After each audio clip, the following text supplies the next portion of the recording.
7 paragraph.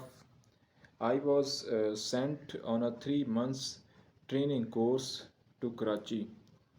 مجھے 3 ماہ کے تربیتی کورس کے لیے کراچی بھیج دیا گیا. آئی واز سینٹ مجھے بھیج دیا گیا آن اے 3 months 3 ماہ کے ٹریننگ کورس تربیتی کورس کے لیے to Karachi. I made all possible attempts میں نے تمام ممکنہ کوششیں کیں. I made all possible attempts میں نے تمام ممکنہ کوششیں کی ٹو لیو مائی پیشنٹ اپنی مریضہ کو چھوڑنے کی ان گڈ ہینڈز اچھے ہاتھوں میں. میں نے اپنی مریضہ کو اچھے ہاتھوں میں چھوڑنے کی تمام ممکنہ کوششیں کی. آئی ریٹرنڈ آفٹر 3 months میں 3 ماہ کے بعد 3 ماہ کا اپنا تربیتی کورس کراچی میں کرنے کے بعد واپس آئی. آئی ریٹرنڈ میں واپس آئی to see my patient's bed اپنی مریضہ کا بستر دیکھنے کے لیے. Taken up by an other جس کو کسی اور کی طرف سے لے لیا گیا تھا، یعنی اس کے بستر پر کوئی اور مریضہ یا مریض آ چکا تھا جب میں اسے اس کے بستر پر 3 ماہ کے بعد دیکھنے کے لیے گئی. آئی ریٹرنڈ آفٹر 3 months میں 3 ماہ کے بعد واپس آئی to see my patient's bed اپنی مریضہ کے بستر کو دیکھنے کے لیے. Taken up by an other تو اس پر کوئی اور آ چکا تھا. My feet froze to the ground میرے پاؤں زمین میں دھنس گئے، گڑ گئے. مائی فیٹ میرے پاؤں فروز گڑ گئے، جم گئے ٹو دا گراؤنڈ زمین کے اندر. I did not have the courage to ask مجھ میں ہمت نہیں تھی پوچھنے کی. واٹ ہیپن کہ کیا ہوا. مجھ میں یہ پوچھنے کی ہمت نہیں تھی، حوصلہ نہیں تھا. مجھ میں یہ حوصلہ نہیں تھا کہ میں پوچھ سکوں کیا ہوا. واٹ ہیپنڈ کیا ہوا. Paragraph 8. As I stood near the bed جیسے ہی میں بستر کے قریب کھڑی تھی. with several questions کئی سوالات کے ساتھ. پوپنگ ان مائی مائنڈ میرے ذہن میں بہت سارے سوالات. پوپنگ مطلب ہے سوالوں کا ذہن کے اندر آنا، سوالوں کا ذہن کے اندر اٹھنا. میرے ذہن میں بہت سارے سوالات اٹھ رہے تھے جب میں اس کے بستر کے قریب کھڑی تھی. اور وہ سوالات کیسے تھے؟ مے بی اس کی ڈیتھ ہو گئی ہو، مے بی اسے جنرل وارڈ میں منتقل کر دیا گیا ہو، مے بی اسے کسی نے اس کی کیئر نہ کی ہو. As I stood near the bed جیسے ہی میں بستر کے قریب کھڑی تھی. with several questions popping in my mind تو میرے ذہن میں بہت سارے سوالات اٹھ رہے تھے. I felt a gentle pat میں نے ایک دھیمی سی، ایک ہلکی سی تھپکی محسوس کی. آئی فیلٹ میں نے محسوس کی.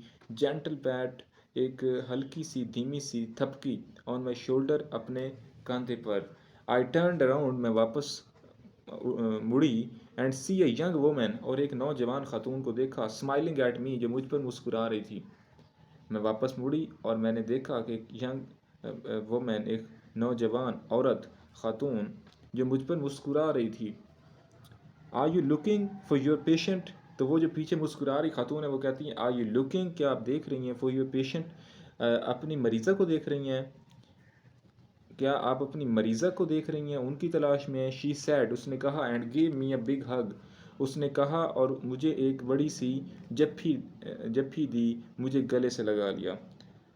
اس نے مجھ سے پوچھا کہ آپ اپنی مریضہ کو دیکھ رہی ہو، اور وہ مجھ پر مسکرا رہی تھی.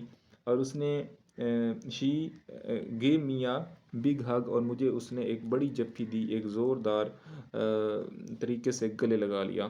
بگ ہگ کا مطلب ہوتا ہے گلے لگانا زور سے. Thank you for everything you dad اس سب کا بہت شکریہ جو آپ نے میرے لیے کیا. ہر اس بات کا شکریہ جو آپ نے میرے لیے کیا. I know you did not allow them to make me lead a crippled life میں جانتی ہوں، مجھے علم ہے. I know you did not allow them کہ آپ نے ان کو اجازت نہیں دی. To make me lead a crippled life. Crippled life کہتے ہیں لولی لنگڑی زندگی گزارنا، جس میں آپ بیساکھیوں کے سہارے پوری زندگی چلتے رہتے ہیں یا صحیح سے چل نہیں سکتے. تو میں اس ہر عمل کا آپ کا شکریہ ادا کرنا چاہتی ہوں کہ آپ نے ان لوگوں کو اس بات کی اجازت نہیں دی کہ وہ میری لولی لنگڑی زندگی بسر کرنے کی مجھے اجازت دیں. یعنی لولی لنگڑی زندگی گزارنے کی مجھے اجازت دینے سے مراد یہ ہے کہ وہ ڈاکٹر، وہ نرسیں جو ہوپ لیس تھے، جو مایوس ہو چکے تھے، جو اس کو پراپر طریقے سے کیئر نہیں دے رہے تھے، جس کی وجہ سے اس کی زندگی کرپلڈ ہو سکتی تھی، تو اس مریضہ کو کرپلڈ لائف سے کس نے بچایا؟ نرس نے بچایا. اور یہ وہی خاتون ہے جو اس وقت ایک مریضہ تھی اور آج وہ ریکور ہو چکی ہے 3 ماہ کے بعد. پیراگراف 9. آئی اسٹوڈ اسٹل، میں ابھی تک کھڑی تھی. Until her family came around with big smiles on their faces. میں ابھی تک وہیں پر کھڑی تھی جب تک اس کی فیملی، اس کا خاندان بڑی مسکراہٹوں کے ساتھ میرے ارد گرد نہیں آ گیا. آئی اسٹوڈ اسٹل، میں اسٹل کا مطلب ہے یہاں پر میں ابھی تک بے حس و حرکت وہاں پہ کھڑی تھی. انٹل ہر فیملی، جب تک اس کا خاندان، کیم اراؤنڈ ود بگ اسمائلز، جب تک اس کا خاندان چہروں پر فراغ دلانا اور بڑی مسکراہٹیں لے کر میرے ارد گرد آ گیا. تھینکس ٹو اللہ، اللہ کا شکر ہے. شی واز مائی پیشنٹ، وہ میری مریض تھی. Standing and walking on her own feet, وہ اپنے ہی پاؤں پر کھڑی اور چل رہی تھی. I could not recognize her, میں اسے پہچان نہ سکی. ریکگنائز، پہچاننا. Without the machinery and tubes around her body, machinery اور ٹیوبس کے بغیر اس کے جسم پر جو پہلے سے موجود تھی اس کے بغیر میں اسے پہچان نہیں پا رہی تھی. شی واکڈ آن کرچز، وہ بیساکھیوں پر چل رہی تھی. کرچز، بیساکھیوں پر چلنا. Which she would leave in a few months, جس کو اس نے چند ماہ کے بعد چھوڑ دینا تھا. I was glad that my efforts bore fruit, میں خوش تھی کہ میری کوششیں رنگ لے آئیں. My efforts bore fruit, efforts bore fruit یہ ایک فریزل ورب ہے. اٹ مین کوششیں رنگ لانا، کہ میری جو کوششیں ہیں وہ فروٹ لے کر آئی ہیں، رنگ لے کر آئی ہیں، نتیجہ لے کر آئی ہیں. بٹ موسٹ آف آل، یہ ہے مومن کی شان کہ وہ ہمیشہ اللہ کا شکر ادا کرتا ہے. بٹ موسٹ آف آل، لیکن اس سب میں جو اہم چیز تھی، جو اہم بات تھی وہ یہ تھی، میں خوش تھی. I was happy that Allah almighty had helped me won a lost battle, کہ اللہ تعالیٰ نے میری ایک ہاری ہوئی جنگ میں مدد کی ہے. ایک ایسا کام جس میں کامیابی کی امید نہ تھی، اس میں مجھے فتح دلانے میں میرے اللہ تعالیٰ نے میری معاونت کی ہے، میری مدد کی ہے. اس بات کی مجھے خوشی تھی. یہ اس سب سے بڑھ کر میرے لیے خوشی کا باعث تھی. ٹھیک ہے. Last paragraph.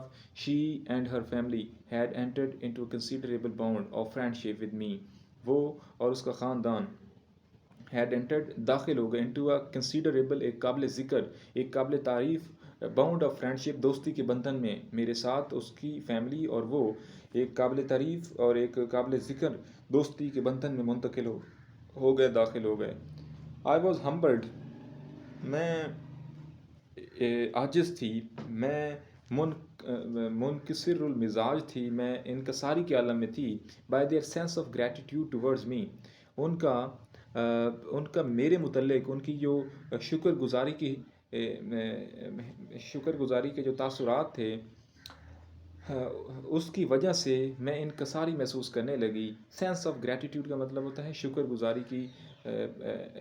گزاری کا احساس، شکر گزاری کی حس کی وجہ سے میں عاجزی محسوس کرنے لگی. I felt a sense of renewed strength in me, میں نے اپنے آپ میں دوبارہ سے ایک نئی قوت کو محسوس کیا. تو جب آپ کسی کی مدد کرتے ہیں، ایک نئی اسٹرینتھ ملتی ہے، ایک نئی زندگی کا جذبہ ملتا ہے.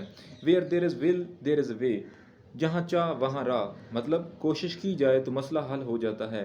I was proud to be a nurse, مجھے نرس ہونے پر فخر تھا. ٹھیک ہے. تو یہ تھا یونٹ جس میں بیسیکلی ایک نرس کی کتنی سکسیزفل آئیڈیاز اور اس کی جو پروفیشنل سکلز ہیں ان کے بارے میں بتایا گیا ہے. اور یہ تھیوریٹیکل چیزیں ہیں. اگر یہی چیزیں پریکٹیکل ہو جائیں ہمارے ہاسپٹلس کے اندر، جو بہت سارے مریض تھوڑے بیمار ہوتے ہیں لیکن کیئر پراپر نہ ہونے کی وجہ سے زیادہ بیمار ہو جاتے ہیں اور ڈیتھ ہو جاتی ہے. اگر یہی نرسیں جو یہاں پہ کتاب میں جن کا ذکر کیا گیا، یہ پریکٹیکل لائف میں اور ہمارے ہاسپٹل میں صحیح معنوں میں اسی طرح کی ویژن کے ساتھ اگر نرسیں آ جائیں، ڈاکٹرز آ جائیں، ہاسپٹل کی مینجمنٹ آ جائے، تو میرے خیال میں جتنی پرسنٹیج مریضوں کی اب بیمار ہو رہی ہے اس کو ختم کیا جا سکتا ہے یا اس کی شدت میں کمی لائی جا سکتی ہے. ٹھیک ہے. اس کا تھیم دیکھتے ہیں، اس کے ساتھ lecture and. Some people consider nursing as an under rated profession, کچھ لوگ پاکستان میں نرسنگ کا پیشہ کم حیثیت کا حامل سمجھتے ہیں. It is not being valued, اس کو ویلیو نہیں دی جاتی لائک سم ادر پروفیشن، دوسرے پروفیشنس کی طرح، دوسرے پیشوں کی طرح. So this story highlights the importance of nursing profession. یہ کہانی نرسنگ کا جو شعبہ ہے اس کی اہمیت کو اجاگر کرتی ہے، and how the sincere efforts, اور کس طرح ایک مخلصانہ جو محنتیں ہوتی ہیں، جو کوششیں ہوتی ہیں، اینڈ اسٹرانگ ڈٹرمینیشن، اور مضبوط جو عزم ہوتا ہے آف اے نرس، ایک نرس کا، save the patient from a near crippling stage. کیسے وہ ایک لولی لنگڑی زندگی سے قریب سے ایک انسان کو بچا لیتا ہے جب نرس سنجیدہ ہوتی ہے، سیریس ہوتی ہے، اور ایک مضبوط ارادے کے ساتھ کام کر رہی ہوتی ہے. یہی مضبوط ارادہ، یہی مضبوط ڈٹرمینیشن اور یہی سنسیئر ایفرٹس اگر نہ صرف نرس بلکہ ڈاکٹر بھی اگر عمل میں لے کر آئیں تو بہت سارے مریضوں کو لاپرواہی کی وجہ سے مرنے سے بچایا جا سکتا ہے. ٹھیک ہے، تو یہ تھا ہمارا 9 یونٹ. اگلے لیکچر میں ہم 10th یونٹ جو 9th کلاس کا اس کو دیکھیں گے. Thank you every one.